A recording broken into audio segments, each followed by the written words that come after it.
العالمین والصلاة والسلام علی سید الانبیاء والمرسلین اما بعد فاعوذ باللہ من الشیطان الرجیم بسم اللہ الرحمن الرحیم۔ الحمدللہ، اللہ تبارک و تعالیٰ کا بڑا فضل و کرم ہے کہ اس نے اپنے قرآن کے معانی کی وضاحت کے لیے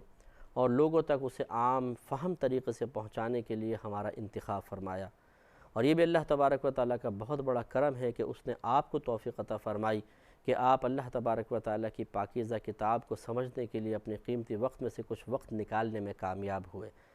یہ چند گھڑیاں نکالنا بظاہر دنیا میں اتنی زیادہ اہمیت کا حامل نظر نہیں آتا، لیکن یہ تو میدان محشر بتائے گا کہ آپ کا یہ قیمتی وقت وہاں پر آپ کے لیے کس قدر درجات کی بلندی کا سامان اور اللہ تعالیٰ کی بارگاہ میں آپ کو باعزت بنا دیتا ہے، ایسا سامان پیدا کر دیتا ہے کہ آپ کو وہاں بہت زیادہ عزت حاصل ہو جائے گی۔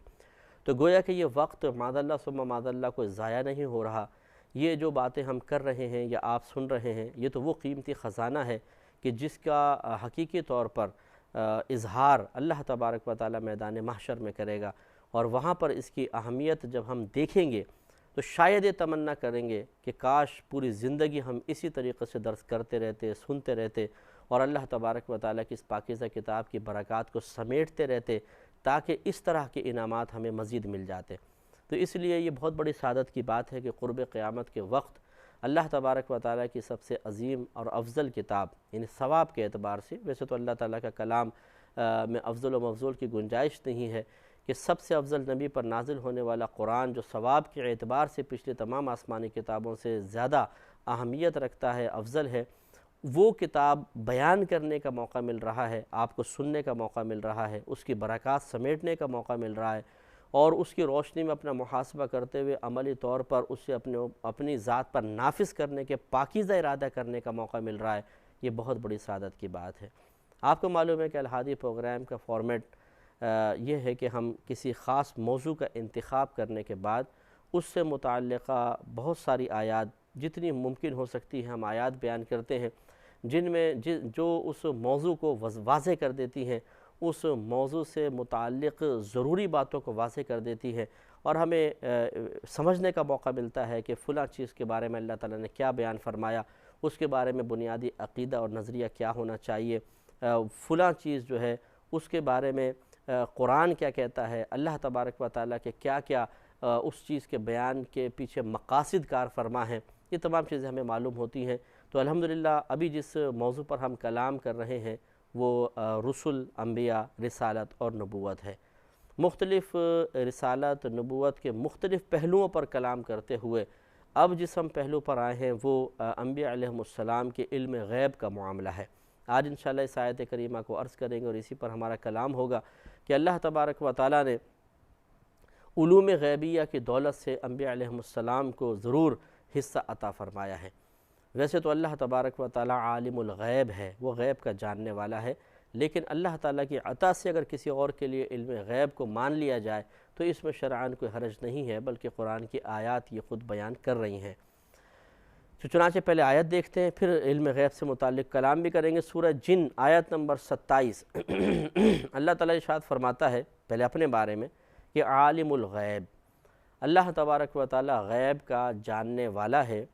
فلا یظہر علی غیبہ احدا، پس نہیں مطلع کرتا وہ کسی ایک کو اپنے غیب پر، الا من ارتضی من رسول، مگر جسے وہ پسند فرما لے اپنے رسول میں سے، یعنی رسول میں سے جس کو وہ منتخب فرما لے اسے گویا کہ علم غیب کی دولت عطا فرما دیتا ہے۔ تو معلوم یہ ہوا کہ اللہ تعالیٰ عالم الغیب ہے، اور اللہ تبارک و تعالیٰ کے غیوبات پر کوئی بھی مطلع نہیں ہو سکتا۔ ہاں، جس رسول کو اللہ منتخب فرما لیتا ہے اس رسول کو یقینی سی بات ہے کہ وہ عطا کر دیا جاتا ہے۔ یہ اچھی طرح یاد رکھیں کہ یہاں پہ اللہ کا لفظ آیا، اللہ سے پہلے اگر نفی ہوگی تو جس چیز کی نفی ہے اللہ کے بعد اس کا اثبات ہوگا، اقرار ہوگا، اور اگر اللہ سے پہلے کسی چیز کا اثبات ہے، کسی چیز کو ثابت کیا جا رہا ہے تو اللہ کے بعد اس چیز کا ضرور انکار ہوگا۔ تو اب یہاں پر دیکھیے کہ اللہ کے ماقبل نفی ہے یا اثبات، تو ارشاد فرمایا کہ فلا یظہر علی غیبہ احدا، وہ کسی کو بھی اپنے غیب پر مطلع نہیں کرتا ہے، اس کا مطلب ہے کہ اللہ تعالیٰ کے علاوہ کوئی شخص غیب پر مطلع نہیں ہو سکتا ہے۔ نفی ہے تو اب اللہ کے بعد ضرور اثبات ہوگا، کیونکہ یہ مطلب عربی لغت کا قاعدہ ہے۔ لہذا ارشاد فرمائے الا من ارتضی من رسول، مگر رسول میں سے جسے اللہ تبارک و تعالیٰ منتخب فرمائے۔ اس کا مطلب ہے پہلے ہر ایک سے علم غیب کی نفی، لیکن اللہ کے بعد پھر اثبات ضرور ہوگا۔ اللہ کے بعد جس کے لیے اثبات ہو رہا ہے وہ اللہ کے رسول ہیں، گویا کہ رسولوں کو علم غیب حاصل ہوتا ہے۔ یہاں چند باتیں یاد رکھیے۔ پہلی بات تو یہ کہ لفظ عالم الغیب یہ اللہ تبارک و تعالیٰ کے لیے ہی استعمال کیا جا سکتا ہے، کسی اور کے لیے نہیں۔ حتیٰ کہ ہمارے نبی کریم صلی اللہ علیہ وسلم کو بھی عالم الغیب نہیں کہہ سکتے ہیں۔ وجہ اس کی یہ ہے کہ علماء اسلام نے لکھا کہ عالم الغیب اس ذات کو کہیں گے کہ جس کے پاس علم غیب ذاتی ہو، یعنی کسی کے دیے بغیر جو علم غیب کو جانتا ہے اسے کہتے ہیں عالم الغیب۔ میرا رہنما کوئی اور ہے۔ تو ہمارے نبی کریم صلی اللہ علیہ وسلم یا دیگر انبیاء علیہ السلام کو جو علوم غیبیہ حاصل ہیں وہ ذاتی نہیں ہیں بلکہ اللہ کے عطا کردہ ہیں، اسی وجہ سے اس علم کو عطائی کہا جاتا ہے۔ تو جو عطائی علم غیب کا حامل ہے، یقینی سی بات ہے وہ عالم الغیب نہیں کہلائے گا۔ عالم الغیب اللہ کی ذات ہے کہ اس کا علم ذاتی ہے، اسے کسی نے نہیں دیا، اس لیے عالم الغیب کا لفظ صرف اللہ کے لیے استعمال ہوگا، نبی کریم صلی اللہ علیہ وسلم اور دیگر انبیاء علیہ السلام کے لیے استعمال نہیں کر سکتے ہیں۔ دوسری بات یہ ہے کہ اللہ تعالیٰ نے یہاں پر اپنے علاوہ انبیاء علیہ السلام رسولوں کے لیے بھی علم غیب کا اقرار فرمایا ہے، یعنی رسولوں کو علم غیب حاصل ہوتا ہے۔ تو پہلے ہم علم غیب کو دیکھ لیتے ہیں کہ علم غیب کسے کہتے ہیں، اور پھر کیوں رسولوں کو علم غیب حاصل ہوتا ہے تھوڑا سا اس پر کلام کریں گے۔ یاد رکھیے پہلے بھی میں نے اپنے مختلف پروگرامز میں عرض کیا ہے، ایک دفعہ پھر عرض کر دیتے ہیں تاکہ مزید سمجھنے کا موقع ملے، اور جو نئے جوائن کرنے والے ہیں وہ بھی غیب کی تعریف پر مطلع ہوں۔ تو غیب پہلے یاد رکھیں کہ غیب اس پوشیدہ چیز کو کہتے ہیں، اس چھپی ہوئی چیز کو کہتے ہیں کہ جسے آپ اپنی نہ تو آنکھ سے دیکھ سکیں، نہ سونگھ کے اس کو جان سکیں، نہ چکھ کر جان سکیں، نہ چھو کر جان سکیں، اور نہ سن کر۔ یہ 5 چیزوں سے ہم کسی چیز کے بارے میں جانتے ہیں۔ دیکھ کے علم حاصل ہوتا ہے، سونگھ کر حاصل ہوتا ہے، چکھ کر ہوتا ہے، سن کر ہوتا ہے، یا چھو کر ہوتا ہے۔ انہیں حواس 5 کہا جاتا ہے، 5 حواس۔ تو اب اگر کوئی ایسی پوشیدہ چیز ہے جنہیں ہم ان 5 چیزوں سے نہیں جان سکتے، اور اسی طرح اسے عقل سے بھی نہ جان سکیں، یعنی عقل سے مراد ایسی سوچ بچار کر کے صحیح 100% کسی بات کو جاننا، یا کوئی ایسا آلہ ایجاد کر لینا، انسٹرومنٹ ایجاد کرنا کہ جس کی برکت سے کسی چیز کو جان لیا جائے، تو غیب وہ چیز ہوتی ہے جس کو عقل سے بھی نہیں جان سکتے، کسی آلے سے بھی نہیں جان سکتے، بلکہ صرف اللہ تبارک و تعالیٰ کے رسول کی طرف سے دی جانے والی خبر کے ذریعے وہ چیز معلوم ہو، اسے کہتے ہیں غیب۔ مثال کے طور پہ دیکھیں جنت، ہم نے نہ جنت کو دیکھا ہے، نہ اس کی کوئی آواز سنی، نہ اس کی کوئی اسمیل سونگی، نہ ہم نے اس کو چکھ کر دیکھا، نہ چھو کر دیکھا، نہ ہم نے کوئی ایسا آلہ ایجاد کیا کہ جس نے ہمیں بتایا کہ ایسی جنت ہے اور ان صفات کی حامل ہے، یہ اس پہ انعامات اور خصوصیات ہیں، بلکہ صرف اور صرف اللہ کے نبی نے بتایا۔ لہذا معلوم ہوا کہ جنت غیب ہے، اور جنت کا علم غیب کہلائے گا۔ یہی معاملہ جہنم کا ہے، یہی تقدیر کا معاملہ، یہی جنات کا معاملہ کہ وہ ہم سے پوشیدہ ہیں۔ خود اللہ تبارک و تعالیٰ کی ذات غیب الغیب ہے، ہمارے نبی کریم صلی اللہ علیہ وسلم نے اللہ کی معرفت عطا فرمائی۔ اسی طریقے سے عذابات قبر، قیامت کے معاملات، اور دیگر جتنی پوشیدہ خبریں نبی کریم نے جیسے قیامت کے قرب قیامت کی علامات بیان فرمائیں، یہ سب کے سب غیوبات تھے جو اللہ کے نبی نے عطا فرمائے۔ تو ہر دور میں ہر نبی غیب کی باتیں بتاتا ہے، اور یاد رکھیں کہ نبی یون لفظ جو ہے اس کا معنی ہی ہوتا ہے غیب کی خبر دینے والا۔ ایک عام امتی میں اور نبی میں بہت بڑا فرق جو چیز پیدا کرتی ہے وہ یہی ہے کہ امتی پوشیدہ چیزوں پر خود واقف نہیں ہوتا، بلکہ اللہ تبارک و تعالیٰ اپنے نبیوں کو ان پوشیدہ چیزوں پر مطلع فرماتا ہے، اور پھر حکم دیتا ہے کہ اس کو قوموں کے سامنے بیان کر کے ان چیزوں پر ایمان لانے کی دعوت دو۔ اگر وہ بغیر دیکھے ان چیزوں پر ایمان لے آئیں تو کامیاب ہوں گے، اگر انکار کر دیں تو ہلاک ہوں گے۔ جیسے آپ دیکھیے اللہ تبارک و تعالی نے سورہ بقرہ کی ابتدا میں فرمایا الف لام میم ذالک الکتاب لا ریب فیہ ھدی للمتقین الذین یؤمنون بالغیب۔ الف لام میم یہ وہ ذیشان کتاب ہے جس میں شک کی کوئی گنجائش نہیں، یہ متقین کے لیے باعث ہدایت ہے۔ کون متقین؟ الذین یؤمنون بالغیب، وہ لوگ جو غیب پر ایمان رکھتے ہیں۔ اب اگر غیب یعنی پوشیدہ چیز ان کو پتہ ہی نہ ہو لوگوں کو، تو اس پر ایمان اور یقین کیسے رکھیں؟ مثال کے طور پہ میں آپ سے کہوں بھی ایک پوشیدہ چیز ہے، آپ اس پر یقین رکھیں، تو آپ پوچھیں گے نا بھی پوشیدہ چیز ہے کیا، پہلے یہ تو بتائیں، پھر ہم اس پر یقین رکھیں گے۔ تو معلوم ہوا کہ کسی چیز پر یقین کرنے کے لیے پہلے اس چیز کے بارے میں علم ہونا ضروری ہے۔ تو عام عوام جو ہے جس کی اللہ تعالیٰ صفت بیان فرما رہا ہے کہ یہ قرآن متقین کے لیے ہدایت ہے، اور متقین کی ایک صفت یہ ذکر کی کہ الذین یؤمنون بالغیب، وہ لوگ جو غیب پر یقین رکھتے ہیں۔ تو یقین تو اسی وقت ہوگا جب ان کو پہلے وہ غیب پتہ ہوگا، تو یقینی سی بات ہے کوئی خبر دینے والا بھی چاہیے، اور جو خبر دے گا اسے ان سے پہلے پتہ ہونا چاہیے۔ تو اس کا مطلب یہ ہوا کہ ہمارے نبی کریم صلی اللہ علیہ وسلم کو بھی اور دیگر انبیاء علیہ السلام کو بھی علوم غیبیہ کی دولت سے مالا مال کیا گیا، اور انہیں حکم دیا گیا کہ قوموں کے سامنے اس کو بیان کریں اور لوگوں کو دعوت دیں کہ وہ اس پر غیبی چیزوں پر ایمان لائیں۔ جب وہ ایمان لانے میں کامیاب ہوں گے تو اللہ تعالیٰ کی طرف سے ان کو مزید انعام سے نوازا جائے گا، اور اگر وہ اس غیب کی چیز کا انکار کر دیں تو پھر وہ سزا کے مستحق ہوں گے۔ اب جیسے ہمارے ہاں ہے اللہ تعالیٰ پر ایمان لانا، فرشتے، جنت، دوزخ، جنات، قیامت، تقدیر، آخرت، ان سب پر ایمان لانا ہم پر لازم ہے۔ اگر ہم ان کا انکار کر دیتے ہیں، اگرچہ عذاب قبر کا انکار کرنا کفر نہیں گمراہی ہے، وہ اس وجہ سے نہیں کہ وہ حق نہیں ہے، وہ ایسا وہ اس میں کوئی شبہ ہے، بلکہ اس لیے کہ جس چیز سے اس کا ثبوت ہو رہا ہے اس میں تھوڑا سا مطلب قرآن کے مقابلے میں ایک شک کی گنجائش ہو سکتی ہے، جیسے کیونکہ حدیث سے عذاب قبر صراحتاً ثابت ہے۔ ویسے تو قرآن کی آیات سے تھوڑا سا مطلب اشارہ ہے، لیکن صراحتاً جو عذاب قبر کا ثبوت ہے وہ حدیثوں سے ہے۔ میرا رہنما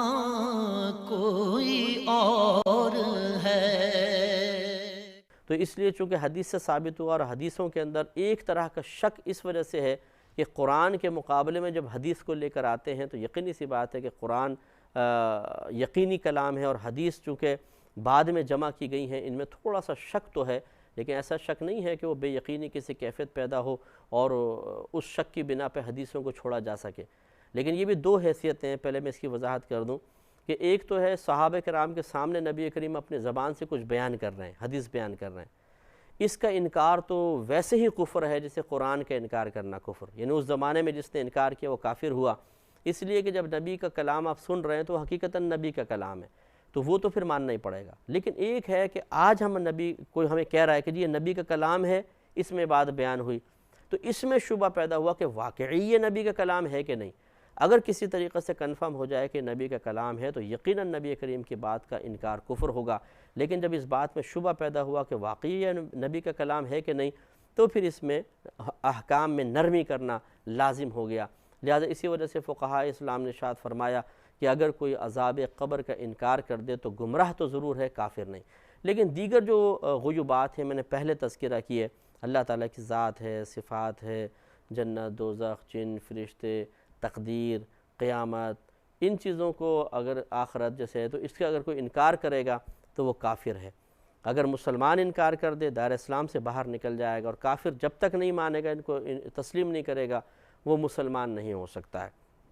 لہذا خلاصہ کلام یہ ہے کہ اللہ تبارک و تعالیٰ نے انبیاء علیہ السلام کو غیب عطا فرمایا، اور نبی تو آتے ہی اس لیے ہیں تاکہ لوگوں کو غیبی خبریں دے کر ان کو ایک آزمائش میں مبتلا کریں، اللہ تعالیٰ کی طرف سے آزمائش اور امتحان میں مبتلا کریں کہ دیکھو کون اس پر ایمان لاتا ہے۔ جو ان غیوبات پر ایمان لاتا ہے وہ نجات پاتا ہے، جو انکار کر دیتا ہے وہ تباہ اور برباد ہو جاتا ہے۔ اگلی جو آیت کریمہ ہے وہ اس میں اللہ تبارک و تعالیٰ نے اس بات کا بیان فرمایا کہ اس نے رسولوں کو باہم ایک دوسرے پر فضیلت دی ہے، اور ایک آیت سے ثابت ہوتا ہے کہ رسولوں کے مابین کوئی فرق نہیں ہے۔ اس بات کو سمجھنا ہوگا کہ یہ کیا اللہ تعالیٰ بیان فرمانا چاہتا ہے۔ لہٰذا سب سے پہلے دیکھیے کہ اللہ تعالیٰ نے سورہ بقرہ آیت نمبر 253 میں ارشاد فرمایا کہ تلک الرسل فضلنا بعضهم علی بعض، یہ رسول ہیں، ہم نے ان میں سے بعض کو بعض پر فضیلت عطا فرمائی ہے۔ منہم من کلم اللہ، ان میں سے بعض وہ ہیں کہ جن سے اللہ نے کلام فرمایا، جیسے موسیٰ علیہ السلام۔ ورفع بعضهم درجات، اور ان میں سے کسی کے کئی درجے بلند فرمائے، یعنی بہت زیادہ اس کو درجات عطا فرمائے، درجوں اس کو بلند کیا۔ اس سے مراد مفسرین کرام فرماتے ہیں ہمارے نبی کریم صلی اللہ علیہ وسلم ہیں۔ معلوم یہ ہوا کہ انبیاء علیہم السلام کے مابین بھی فضیلت کا تصور رکھا جا سکتا ہے کہ ایک نبی دوسرے سے افضل ہو سکتا ہے، اور ہمارے یہ بالاتفاق اس میں کسی کو کوئی شبہ نہیں ہے کہ ہمارے نبی کریم صلی اللہ علیہ وسلم تمام نبیوں سے افضل ہیں۔ خود سرکار نے ارشاد فرمایا کہ انا سید الاولین والآخرین، بخاری کی روایت ہے کہ میں پہلے آنے والوں کا بھی اور بعد میں آنے والوں کا سب کا سردار ہوں۔ تو یقینی سی بات ہے آپ سب سے افضل ہوئے۔ اسی طریقے سے جب نبی کریم صلی اللہ علیہ وسلم معراج کے لیے تشریف لے جانے لگے، مسجد حرام سے مسجد اقصی تشریف لائے، تمام انبیاء علیہم السلام وہاں پر جمع تھے، تو نبی کریم صلی اللہ علیہ وسلم نے امامت کا شرف حاصل فرمایا۔ اور یقینی سی بات ہے کہ امام وہی بنتا ہے جو موجودہ لوگوں میں، وہاں پر موجودہ لوگوں میں سب سے افضل ہوتا ہے، بشرطے کہ پہلے سے مقرر نہ ہو۔ اگر جیسے مساجد ہوتی ہیں اس میں کہ امام پہلے سے مقرر ہے باقاعدہ، تو پھر چاہے پیچھے کتنے افضل کیوں نہ آ کے کھڑا ہو جائے، امامت کا حق اسی کو ہوگا۔ لیکن اگر کوئی ایسا مقام ہے جہاں امام مقرر نہیں ہے، جیسے اسٹیشنوں کی مسجدیں ہوتی ہیں یا کوئی جنگل کے اندر مسجد بنی ہوئی ہے کہ مسافر آتے ہیں نماز پڑھ کے نکل جاتے ہیں، باقاعدہ وہاں پہ کسی امام کا تقرر نہیں ہے، اور اب وہاں پر کچھ لوگ جمع ہو گئے، تو شرعی اصول یہ ہوتا ہے کہ جو ان میں سب سے زیادہ علم والا ہوگا وہ نماز پڑھائے گا۔ تو لہٰذا مسجد اقصی میں جب سارے انبیاء علیہم السلام جمع ہو گئے تو لازم سی بات ہے کہ ان میں سے کوئی وہاں پر بطور امام مقرر تو نہیں تھا، تو سب سے افضل کو آگے آنا تھا، اور وہ ہمارے نبی کریم صلی اللہ علیہ وسلم رہے کہ آپ نے سب کی امامت فرمائی۔ لہٰذا معلوم ہوا جو اللہ فرما رہا ہے کہ یہ رسول ہیں، ان میں سے ہم نے بعض کو بعض پر فضیلت عطا فرمائی، تو اس کا مطلب یہ ہے کہ بعض انبیاء علیہ السلام دوسرے بعض سے افضل ہیں، اور ہمارے نبی کریم صلی اللہ علیہ وسلم سب سے افضل ہیں۔ اس کے بعد اللہ تبارک و تعالیٰ نے سورہ بقرہ آیت نمبر 285 میں ارشاد فرمایا، آمن الرسول بما انزل الیہ من ربہ، ایمان لایا رسول اس چیز کے ساتھ جو نازل کی گئی اس کی طرف اس کے رب کی طرف سے، یعنی اللہ تعالیٰ نے انبیاء علیہ السلام پر جو بھی آسمانی کتاب یا صحیفہ نازل فرمایا رسول اس پر ایمان رکھتا ہے، والمؤمنون، اور ایمان والے بھی، یعنی ایمان والوں نے بھی اس پر ایمان لانے کی سعادت حاصل کی۔ کل آمن باللہ وملائکتہ وکتبہ ورسلہ، ہر ایک ایمان لایا اللہ تعالیٰ پر، اس کے فرشتوں پر، اور اس کی کتابوں پر، اور اس کے رسولوں پر، اور لا نفرق بین احد من رسلہ، اور وہ یہ کہتے ہیں کہ ہم ان رسولوں کے درمیان کوئی فرق نہیں کرتے ہیں۔ اب اوپر والی آیت کہہ رہی ہے کہ فرق ہے فضیلت کے اعتبار سے، یہ کہتے ہیں ہم کوئی فرق نہیں کرتے، کیا وجہ فرق ہے انشاءاللہ ضرور عرض کریں گے اگلے پروگرام میں۔ وآخر دعوانا ان الحمد للہ۔